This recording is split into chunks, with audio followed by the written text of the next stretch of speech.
Are you curious about bodies, pleasure, and possibilities? And what about curious about what others are up to on the planet when it comes to pleasure, sex, and play? Have you considered what pleasure can do for your life, your body, and your bank account? Do you know something magical, delightful, and out of this world orgasmic is not only possible for you, but totally available to you? If you're ready to be the magical, sexual, sexy beast you know you can be, and you just need the tools to get there, you're in the right place.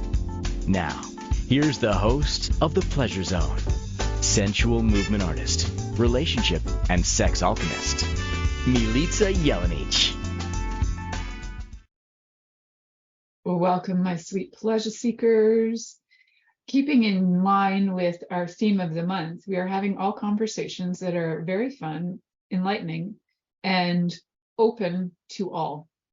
So why I say that is because the episode we did last week, we had some comments where people were pretty sure that we were trying to push an agenda, and all we're saying is we'd like to be open to everyone. And I hear you, and I hear people's concerns about their children, and I think there are many more things we need to be concerned about with children, especially. We need to be concerned about the pedophile rings going on. There are things that are way intensely insane happening on the planet that a lot of people are having that hidden from their view or knowledge or awareness. So I think becoming aware of things that are truly harmful is really important.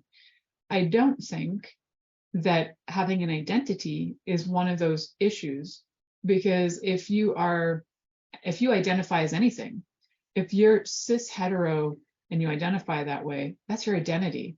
So whether you identify that way or you identify with some other kind of identity, guess what? It's part of who you are. And so we're having a conversation that Ziva actually came up with the title of this. And Ziva is, who are you, Ziv? Your child? Yeah, you are.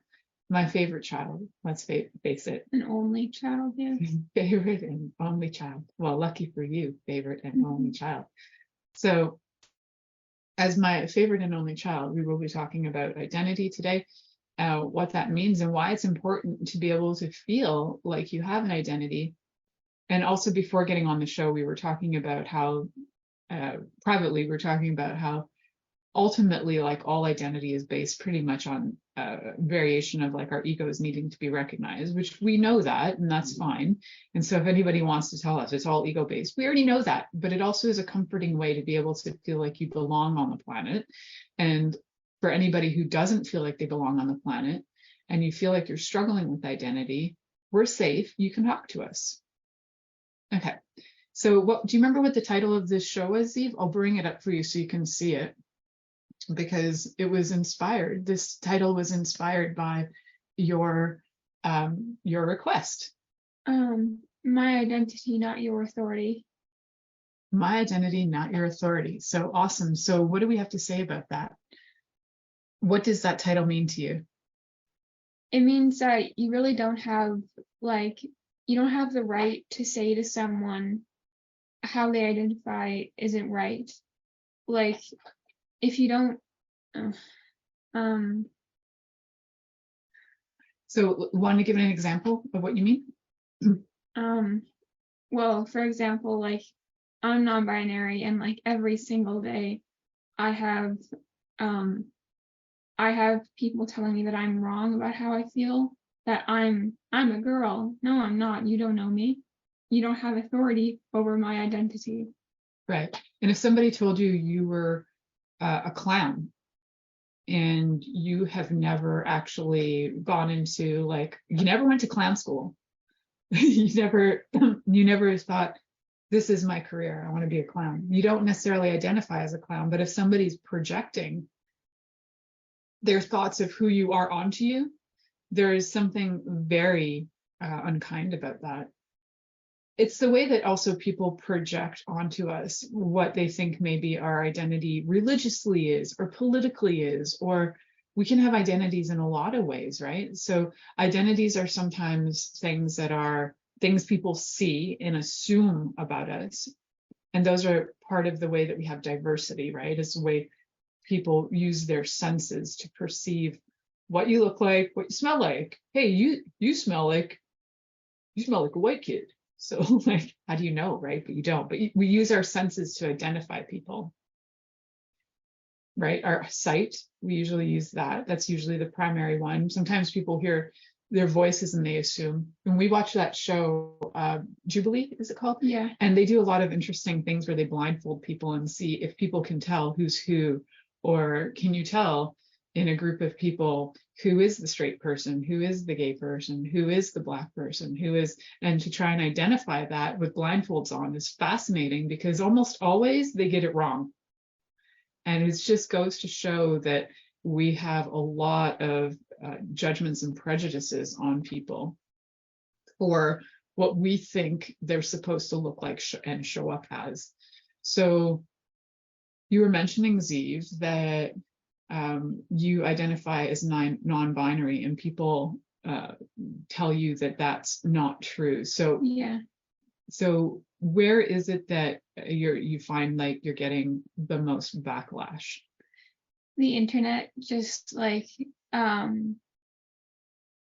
whenever I say, like, for example, like in a comment or something, like, oh, I'm non-binary, blah blah blah, and I just mention it offhandedly, and then someone like takes the time out of their day to come and tell me that they, a stranger on the internet who hasn't even seen my face or talked to me, that they know me better than I know myself.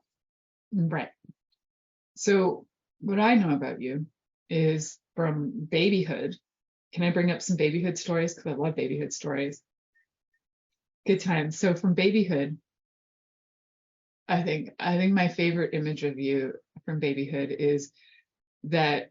So for those of you who don't know or have never heard stories of how I raised Ziva, I gave Ziva options on clothes. What? I gave you options. I would just put, there was all kinds of clothes. There were boy clothes and girl clothes because clothing is gendered, apparently. I went with the colors that Ziva was attracted to. So even as like a little wee beaner, we'd go in a store and Ziva would get excited about certain colors. So we'd buy, like green corduroy pants that are pretty freaking neutral and different colors that aren't necessarily identified as a certain gender. But I know you have something to say about genders and colors because you have some great insights into where that all started. So whenever you feel, if you ever feel the urge to say to someone, well, pink is a girl's color, did you know that came from the Nazis? Yeah, the Nazis invented the idea that pink is for girls. Originally, pink was thought of as a masculine color that girls could not wear because it would take away their delicate femininity. And blue was thought of, pale blue was a women's color. But then around 1930, around the Great Depression, clothes companies noticed that mothers, especially low-income mothers, were having their oldest children give hand-me-down clothes to their youngest children, regardless of their sex. So like an older sister would give her clothes to her younger brother, and etc. But the clothes companies were like, well, we can't have that. They aren't buying enough clothes. So what they did was they specifically gendered clothes so that pink frilly things were for girls and thus could not be passed down to boys, and like blue rough and tumbly things were for boys and thus could not be passed down to girls, so that you had to buy more clothes to fit into that box. And then also another theory is that Adolf Hitler, that lovely guy, he made pink triangles and he put them on the backs of homosexuals in the Holocaust, because if you didn't know, it was, I think, on their arms, because mostly the identifiers on their arms. Yeah, it was like all over the concentration camp suits that were given to everybody in concentration camps. And if you didn't know, queer men, trans people, they were targeted just as much as like Jewish people, Romani people, Black people, Slavic. And the pink triangle, it was used to identify queer men And the saddest thing is that after World War II ended, and after World War II ended and people were let out from the camps, the people with pink triangles on their suits were arrested by the German police and put back into jail for life. Yeah. So the war did not end for them. And the thing with that is that cemented the pink is feminine, pink is a thing to be ashamed of, especially if you're a boy to wear, because being gay was a shameful thing. And if you had a pink triangle, you were gay. Yeah. So that's where that all comes from. So it isn't this like inherent thing that humans just had, like pinks for girls, blues for boys. It was the Nazis and capitalism. It does not have good roots. So if you're like trying to uphold those rules, you may unconsciously or consciously be like supporting those things. So there you go. That's excellent feedback. And that's actually a really good part of a conversation on identity, on how other people identify you, right? So however, not you personally, but in general, how people get identified by others based on just their observations or what they think is true. And it's not based on any truth or conversation. And I think when there's a conversation about things like about diversity and acknowledging the diversity in the world, we have like the surface level things of what people see. And then we have those deeper things. And if we can get to the deeper things and actually know people for who they are, doesn't that make a great spectacular difference in the world? So knowing somebody for who they are as a person's not the right word. Grandma would get mad at us for using that. And we can't use the word human either, because we're going to get mad at that too. As a being, as a living being, so maybe that's acceptable. We're going with legal terms, so when Grandma listens, she's going to fully approve of our show.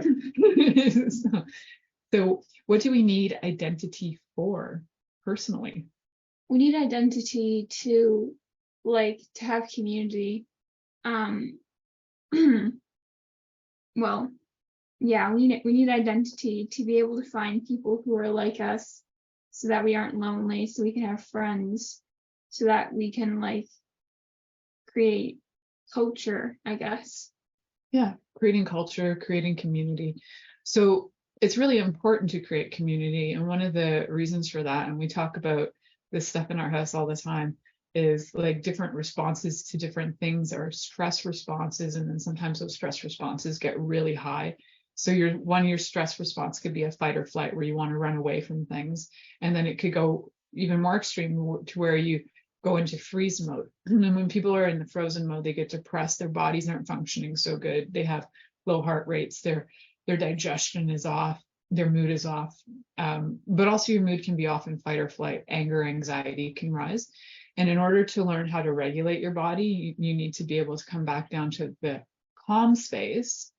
And one of the things about being in the calm space is having community, connection, feeling grounded, knowing you're loved. And also, well, that's not on the list, but I think knowing you're loved is really helpful.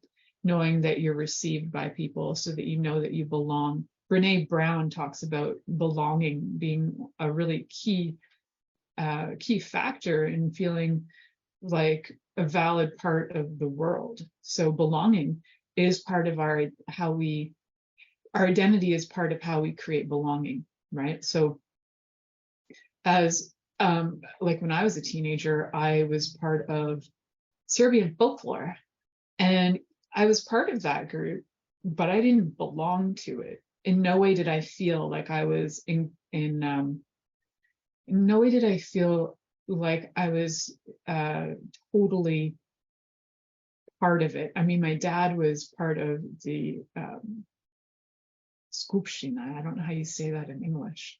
That's like the group that's like in charge. It's like the council. Yeah, like the council. My dad was part of. Thank you for English. Good translation.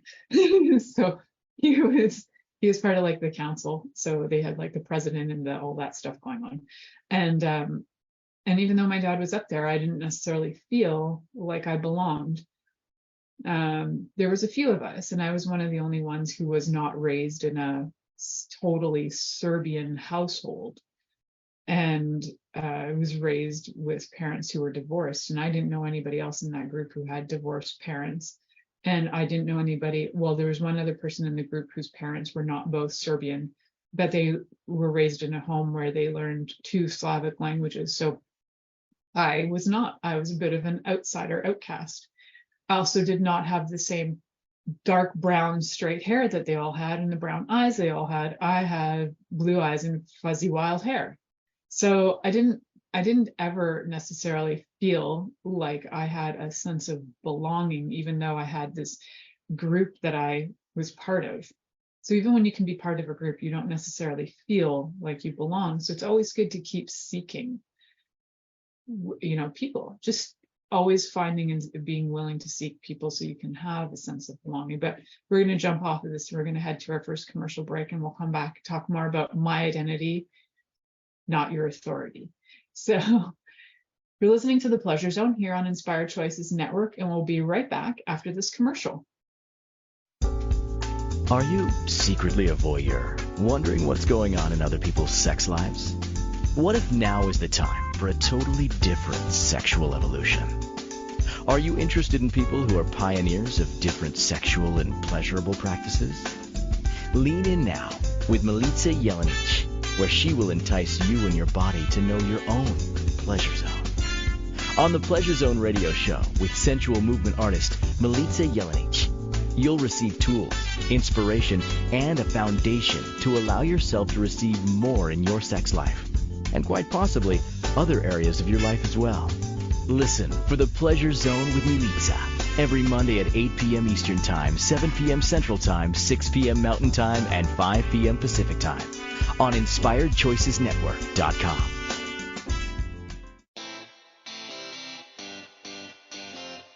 Are you a subject matter expert? Are you here to share your expertise with an audience waiting to hear from you in only the way you can deliver? Are you ready to have your voice amplified across the airwaves? Inspired Choices Network has a global radio platform streaming to millions of people across the world. Professionally produced and supported by an accomplished team every step of the way, you can broadcast from anywhere in the world, knowing your voice matters, and we ensure it is delivered with ease and efficiency. Eager to hear your message, the world awaits. Contact us today to become an Inspired Choices Network radio host. Email become a host at inspiredchoicesnetwork.com.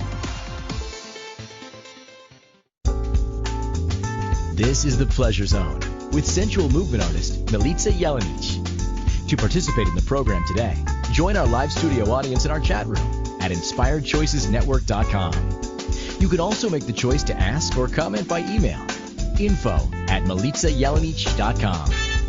Now, back to the program. Welcome, my sweet, sweet pleasure seekers. Today we are talking about my identity, not your authority. So we're discussing how however you feel about yourself is really your business, and it's nobody else's right to tell you how you feel about yourself. We're using different examples through time, and we're looking at identity and discussing what that means and why it's important to have identity. And yes, we are aware that identity is based on ego, and until we have all transcended to the next plane of existence, we're all still operating at some level with ego. So let's just be honest and real about that. So just for fun, I looked up the word identity in the etymology, just for fun, because I love etymology. And the etymology of it comes from the 1600s, from the French identité, or from medieval Latin, identitatem. So it means sameness. So if you think about identity, it's got the same roots as identical, right? Sameness, oneness, state of being of the same. So it's changed though. What we use it for now are things like in identity politics, we tend to use those, the word identity as a way to find I guess commonness. So we are looking for sameness still, but we're looking for a way to go, I'm going to just use fruit for this. It's like if we have apples, oranges, and bananas, And we as a fruit, we're not sure what we are. We might go, oh, I kind of look like an apple, but I kind of look like an orange, but I definitely don't look like a banana. So I'm somewhere between an apple and an orange, but nobody has told us the name of that apple orange fruit. So until there's a name of that apple orange fruit, we're kind of bouncing between, it could be an apple, it could be an orange, until somebody calls it a square. And you're like, oh, there's a square. I am a square. So a lot of times, and I just invented that word, by the way, feel free to identify as a square if you want to. But usually what we're looking for is things that we have in common with people, or in common with the description of what that term is. And then when we go, oh, I get that, like I feel those same things. So that sameness is how we identify and feel like we belong. And then there are some times where those words, we don't even know what they are because we've never heard them. Like in my life, probably until maybe 10 years ago, I'd never even heard the word sapiosexual. So I didn't even know what that was. So when I would try and like identify, and I was like, I don't know, am I straight? Not really. Am I lesbian? Not really. Am I bi? Not really. But I didn't have a word for it. And then when I came across sapiosexual, it was like, oh, phew, now I know I'm like a square. I'm this word that I didn't even know existed until I saw this word existing. And it was, what it did for me was it helped me relax into being, that I knew that I wasn't trying to be specifically one thing or specifically another thing, because I wasn't any of those, and it didn't feel comfortable to think that I was any of those. Just like my name's not Edna and my name's not Wilhelmina, but to have my name Milica, that makes sense to me right now. But if that name didn't make sense to me, I'd change it. So I know that about me. I would just go off and change it. So Edna or Wilhelmina, can you even imagine? Ziva has 7,500 names, because throughout Ziva's life, I have gifted Ziva many multiple names, which to me have always matched the personality of the day or the energy of the day. So as a result, about 3 years ago, maybe, we collaboratively created a book in our family on the many names of Ziva, which are like Zeke, Zekenheimer, Zekola, Ezekiel. There are many of them. We have like 70 at least or more.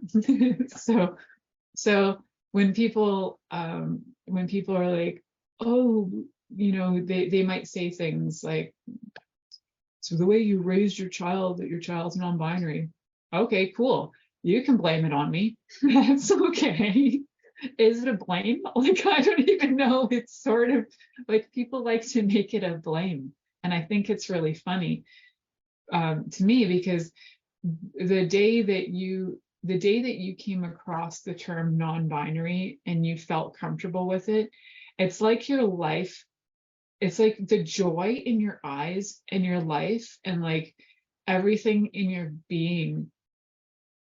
There was such like a sigh of relief in your being. Yeah, because originally I called myself gender fluid because I knew that there is some sort of fluidity between like masculinity and femininity that I had going on. So that's what I identified as for about 3-ish months. But then I realized, no, that's too rigid. Like, I'm more just here. So yeah, I'm non-binary because also, especially when I was in elementary school, like I had this underlying feeling of like wanting to fit in with the girls and the boys, but succeeding at neither. It is a small town and you had 12 choices of people to fit in with. Pretty much. Yeah. So yeah, I always knew that I was like different. I just didn't know how. So it also helps that you're a full-on genius too, and having like peers that might not even understand or have conversations with you and about it.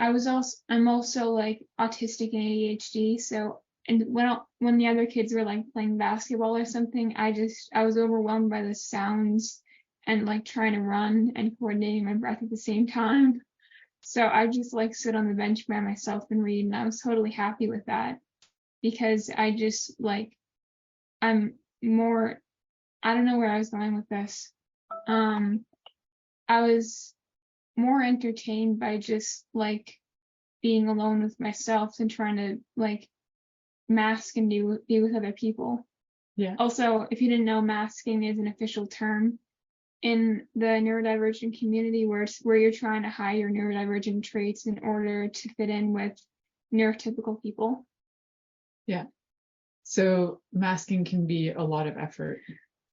Yeah, like almost every day or like every other day or something, when I would come home from school, I would just cry from the effort of masking and like trying to not yell at people to stop yelling. Yeah. Because also noise causes me physical pain and they just didn't get that. You've always been super aware of frequencies and vibrations and like the sound. I'm very sensitive to sound, and I was not good in school because it was just constant noise everywhere, and me having to hide my emotional reactions to that, and also trying to have friends there, that wasn't, and also getting bullied every day because of my name. That was, and because of being vegetarian. oh yeah. Like, for some reason they hated me for being vegetarian. Ozzy. Yeah, so school was not fun for me because I had to hide all of myself to like, yeah. To try and fit in, but not fit in because you knew you were never going to fit in because you could never. So I'm so glad that you didn't fit in because you are such a cool character as yourself and as your creative self. And I'm so glad that your creativity didn't get squashed and your personality didn't get squashed. And I'm actually super grateful for COVID that you got to come home. That I think if it didn't happen and I'd still be doing in-person school, my mental health would be like shocked. Insanely bad. I might have been like suicidal with all the masking and stuff, because it takes a toll on you. And especially being in a Catholic school, like we didn't talk about gender or something, so I'd probably still think I was a girl, and like still be confused by like, but I don't feel like that, but I am, right? And then just thinking that there was something wrong with me. Yeah. So I'm actually really grateful for the fact that I got to have online school, because I actually got to like get to know myself. And I remember one of the things that really kickstarted that was well, it sort of started on this. We had a guest one day come to our class online, obviously. And what she did was she asked every person in the class to put their summarized identity in the chat, like what's your gender, your pronouns, age, stuff like that. And that was my friend, Salima. Yeah, Salima. And one girl, she put, you had to put your orientation too. Oh, you didn't have to. She just said put whatever you like to identify. Yeah, right. Yeah, that's true. And then one girl put, I can't actually remember her name, and I think that's a good thing because I don't want to out her. But I remember this too. She said, name, lesbian, 13, and like I was just like, she was confident. Yeah. And then you also asked me like, what gender should I put down? And I was just like, female. And that's when I started questioning, like, what am I really? And then that was grade 7. The first day of grade 8, a kid came out as trans.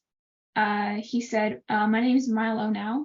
It was Milo back then. My name is Milo now. I go by he, him pronouns. I'm a boy, so please call me that. And I was like shocked by how well he was received, because, you know, Catholic school, I was expecting backlash. I was expecting like at least people to be kind of iffy about it, but everyone adopted it really well. His name's Tristan now, so. And it was also that was the year that you had the coolest teacher ever. Yeah, Miss McFarland, she's awesome. She was the first teacher that I ever came out to. And also, she actually called me by my pronouns, and there was about 6 queer kids in that class, including me. And there was during religion class, which also functioned as health class, because apparently those two need to be conflated. I was actually enraged by that health class, by how outdated and incorrect it was, just about the most basic things. But anyways, there was one page that said, "Are you homosexual?" And then I didn't actually get to read it, but she said, "This is so offensive. I am not reading it to you children." Well, she meant it in a way that I was like, I'm not going to hurt you guys by saying stuff like this, because this was written at a time when our schools did not fly the rainbow flag, let me just say. And like, if it was that bad, she managed to read some of the other iffy stuff in there, but if it was that bad that she had to cut it out, that was really freaking homophobic. Yeah, she also gave you guys the choice to read it yourself. She gave us the choice, but she said, I'm not going to read it like here, but you can here it is if you want to read it, but like be warned, it's bad. Especially since there was an out gay boy there, and he was just healing from the insane bullying he went through in elementary school. So she was like, I don't want to re-traumatize him either. Yeah. Because from what I could tell, they were just saying, if you are gay, try not to be. Yeah. Try not to be. Try and live a good life. Try and ignore it. Try and be straight. You can do it. All you need is some prayer. That was something. So, yeah, that was just another instance of like people trying to tell you that, you know, you're wrong about who you are, even though like they're literally incapable of knowing you better than you know yourself. So awesome. Thank you for sharing that. So we're actually heading to our next break.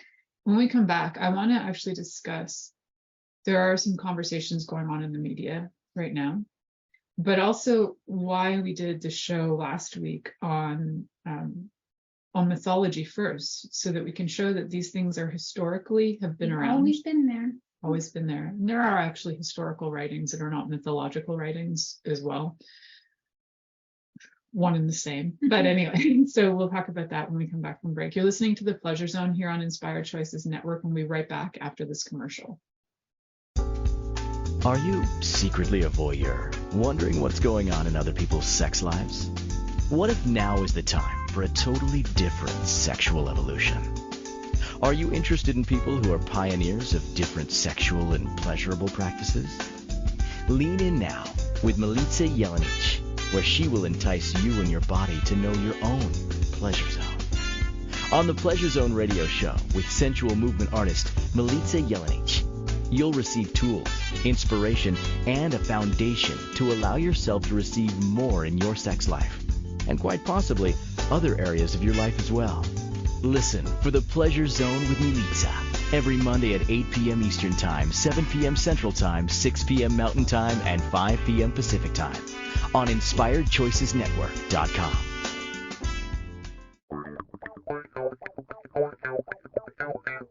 Interested in masturbating for money, copulating for consciousness, and pleasuring on purpose?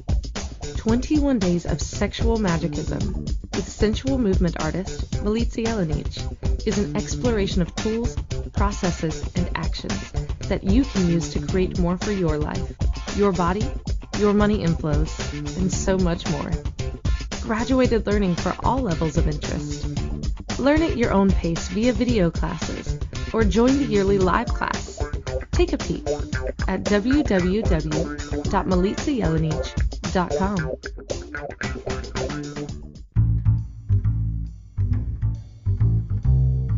How wonderful would it be to carry your favorite Inspired Choices Network host with you throughout your day? Well, now you can. Inspired Choices Network now has its very own mobile app. Our free app offers live streaming shows, along with thousands of podcasts and TV episodes. Our shows cover a wide variety of topics. Whether you're waking up with us, carrying us through the day, and taking us to bed with you, we're always here for you to enjoy. We're easy to find. Just search for Inspired Choices Network in the Apple App Store or Google Play Store. This is The Pleasure Zone with sensual movement artist Milica Jelenic. To participate in the program today, join our live studio audience in our chat room at inspiredchoicesnetwork.com. You can also make the choice to ask or comment by email, info@milicajelenic.com. Now, back to the program.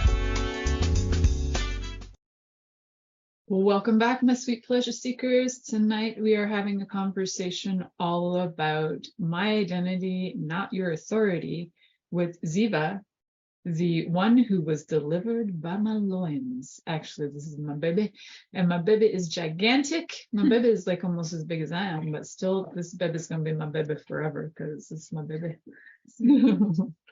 So it's my only baby, so I get to say that I identify this baby as a baby, and this baby might not identify as a baby, but I identify this baby as a baby. So that is one way that we actually identify people without their authority. So I just gave that as an example. I identify Ziva as my baby, and whether Ziva identifies as my baby or not, it's how I identify Ziva, right? We project that onto people all the time. So Ziva, can you let us know, why are you an authority on identity? Not that you're an authority, but what had you want to talk about this today? Basically just like the audacity of people once again trying to tell me that they know me better than I know myself, mostly strangers on the internet who've never seen my face, let alone held a conversation with me. Also people that I know in real life trying to tell me that they know me better than I know myself, even though like the things that they think about me are just incorrect. Like for example, on my birthday, Are we going there? Oh, we're going there. Okay. On my birthday, my cousin reached out to me. No, actually, It's your cousin-in-law. My cousin-in-law. She didn't reach out to me. What she did was she put a video on her story that said something like trans-identified female, which is not the correct terminology for anything. Trans-identified female wins in men's swimming, something like that. And she said something like appalled by she was mad about trans people winning in sports. So I said there's actually evidence that HRT, hormone replacement therapy, doesn't give people a significant advantage in athletics, like whether that be them getting estrogen or testosterone. It doesn't really make a difference. So like you have no reason to be mad about this. And I said this all respectfully because like she obviously didn't know.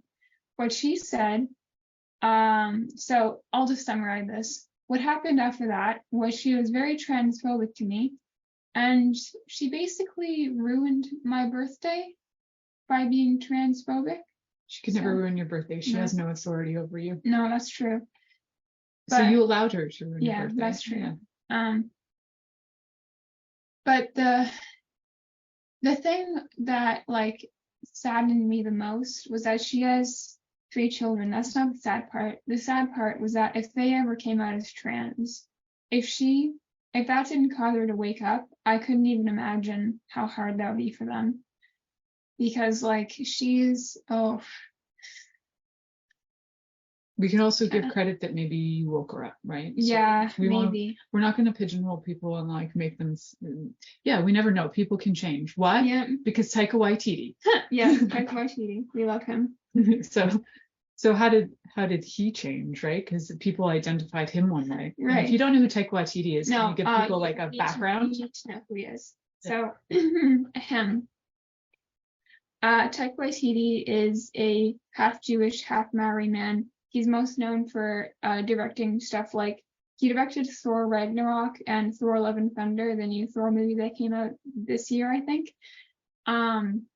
He's most known for directing things and for appearing in his mostly comedy movies.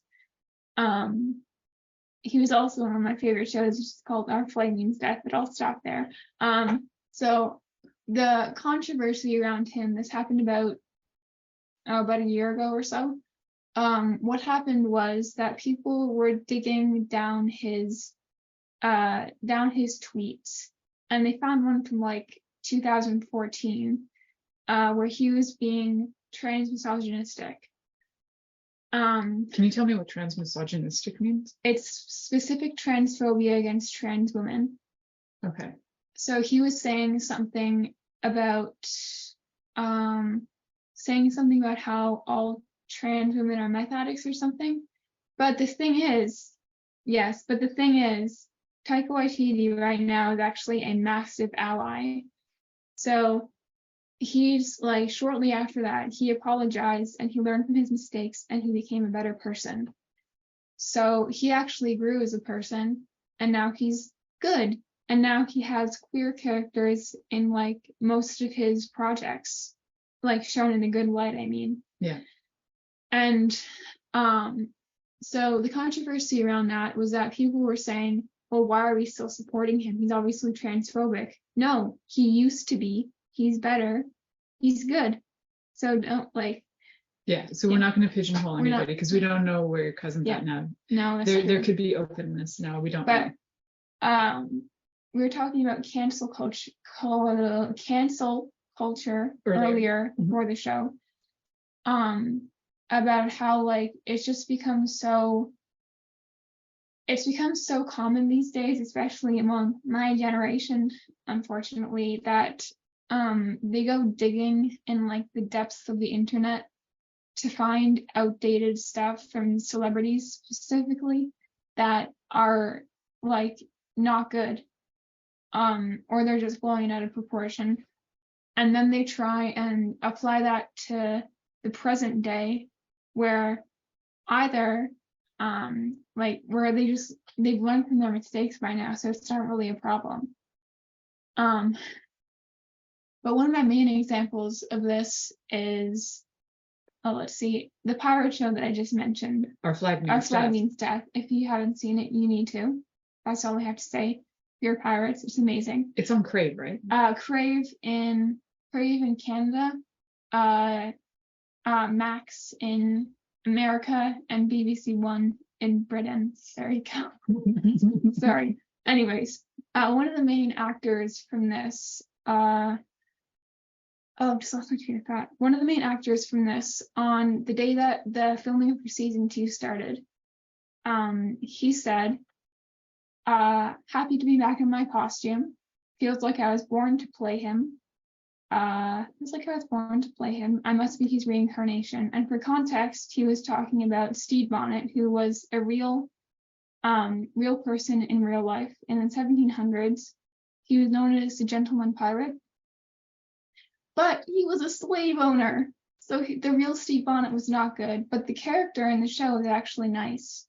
So what people were doing was they were getting mad at the actor Rhys Darby for saying that he left playing this character who in real life was not a good person, but the character was fine. So they were nitpicking at things that he didn't even like. He wasn't talking about that. He wasn't talking about that. He was talking about playing the character. But the thing is that, wait, how does this? We're talking about cancel culture and identity, and yeah. So he was identifying as something. He was identifying as a nice character. Yeah. Not as the bad slave owner. Yeah. And then the cancel culture people were like, whoa, you're a bad person. They conflated the two. Right. So you're loving the word conflated today. Yes. Did you just learn it this week? No, I've known it for years, Mother. Okay. I've just never heard you use it in conversation before. I use it all the time in my writing. Okay. So that was conflated. The train of thought went off the tracks. It's all good. So we were talking about we were talking about Taika, we were talking about cancel culture, how people change. Yes, how people change. Thank you. So sorry. And even our identities can change, right? Yes. If we think about that. Yes. All right. So this is a good point. So one of the main arguments that transphobes use against specifically like gender affirming care for minors is that they'll just like change their mind when they're older. Well, did you know that less than 1% of people who medically transition regret it? Less than 1%. Also, minors cannot get bottom surgery at all. And if they want to get top surgery, you know what they have to do? They have to do like 3 years of hormone blockers. They have to do years of therapy to make sure they're actually trans. There are just some random doctors in the US who are not following those instructions. No, That's why people are but getting you know mad, but what? it's random. Yeah, it's random. And you know what? There's malpractice for literally everything. Absolutely. Just because there's a few malpracticing doctors doesn't mean that all of them are bad. I was on hormone therapy at 17. Yeah. Because I was on the pill. That's a type of hormone therapy, but we don't ever talk about that. So if you were on, you know, for those people who are out there who argue the hormone thing, if you were ever on the pill, where I'd say most of my friends were on the pill at 17 to 23, that is hormone therapy. Also, did you know that the majority of children who get hormone blockers are cis? They're doing it so they don't go into puberty when they're like 5. Yeah. It's very common. It's not just for trans kids. So there are a lot of kids going into puberty a lot younger. Yeah. We have a lot of things going on in our water systems Yeah. that are creating that, like all those the birth control that Yeah. I was taking, and then we're peeing it out and it goes in our Yeah. water systems. It's It's a lot affecting the fish, it's affecting human beings. It's a lot of excess hormones from like, especially the meat industry, like since they're forcing like growth. forcing growth, that's what they're doing. So when you eat those excess hormones, that sometimes triggers early puberties in kids. Yeah. But so that's why hormone blockers have become more Common. That's For the sure. word. Oh damn, I had a point there. Things change. And if a person does regret their transition, that's none of your business. They're just discovering things about themselves, and there's nothing wrong with that. Do you know what? I actually know people who have had breast implants and they regret it, and that's a gender affirming Yeah, therapy as well. cis people can have gender affirming care. Say that with me. Cis people. True story. can and do and have gender affirming care, and the majority of them do. Yeah, so a lot of that is breast implants. If you've been in war and lost your testicles, you're going to get gender affirming care by getting a testicle replacement. There are lots of ways we get gender affirming care. And did you know that like Also hair removal, Yeah. like some women go through, they don't want to have like hair growth, right? Getting hormone blockers for hair growth, and also getting any kind of stuff to remove your hair so you don't look masculine is gender affirming too. And also, did you know, for any dude bros out there, Dude bros. that your favorite bodybuilders, they're probably on testosterone to help build those cosmetic muscles. Yeah. Also gender affirming hormone therapy. I was thinking about bodybuilders today. That's funny you bring that up. I was like, there is something with bodybuilding having, and I thought, oh, I'm not going to make the assumption, but there is something where there is like a body dysmorphia where you feel like you have it's to. Literally body dysmorphia.